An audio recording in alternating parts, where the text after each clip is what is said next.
Hello again. I'm sometimes a little puzzled by the reputation which Islam has for being a bloodthirsty and intolerant religion, one which is happy to see those who are not Muslims mistreated or even killed. After all, the followers of most religions carry on like that from time to time, even Christians and Buddhists. Buddhists? Surely they are the most peaceful religion in the world. Not much given to violence. Buddhists? Yeah, well, we remember those famous pacifists, the samurai of Japan, who were, of course, devoted Buddhists. Anybody ever wondered about the Zen practice of archery? That was about warfare rather than target practice. Karate and judo, of course, were also heavily bound up with Zen Buddhism.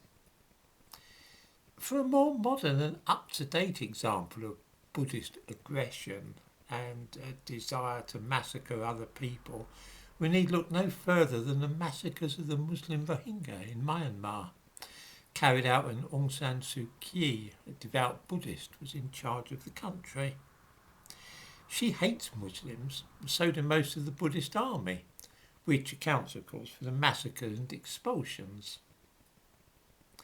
Christianity, of course, has a pretty awful reputation for jihads and persecution of people belonging to other faiths.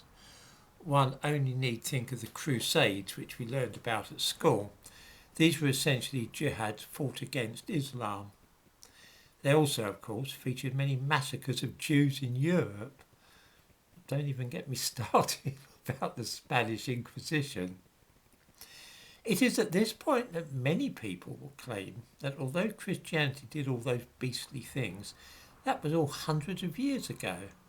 We've changed since then, but Islam is still carrying on in the same aggressive and unpleasant way. They seem to be stuck in the Middle Ages. That at least is what some people contend. And that, they claim, is the difference between Islam and Christianity. All I can say is that this indicates that some people seem to have very short memories. Perhaps a couple of personal reminiscences might help at this point. In the summer of 1972, I was in Belfast and I saw some pretty awful things. This was a conflict in which both sides claimed to adhere to a version of the Christian religion, which was very important to them. So important, in fact, that the Catholics were killing the Protestants and the Protestants were killing and trying to drive from their home the Catholics. This was in the United Kingdom, and I'm sure that some viewers at least must remember this low-level civil war in which thousands of people were killed. It was all carried out by Christians. I was also in Lebanon on several occasions during the late 1970s and early 1980s. One side in the terrible wars there was a group called the Phalangists, and their armed forces were known as Christian militias, because they were actually Christians, of course.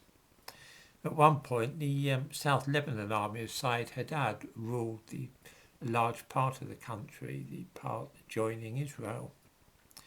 These Christians hated the Muslims like the plague and carried out some dreadful atrocities. Surely people must still remember the massacres at Sabra and Shatila refugee camps in 1982. They were one of the worst war crimes committed in the Middle East over the last 50 years, and that's saying a good deal. These militias were motivated entirely by their Christian faith. More recently, in the last week, a group of Nigerian Christians ambushed a column of Muslims returning home after a religious celebration, killing over 20 of them.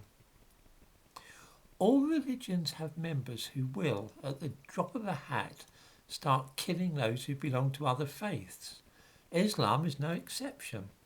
To suggest, though, that Muslims are more likely to be violent or intolerant than those belonging to other faiths is not really correct. It is perhaps because Islam is more popular in some regions which have a tradition of violence rather than that the religion itself promotes violence.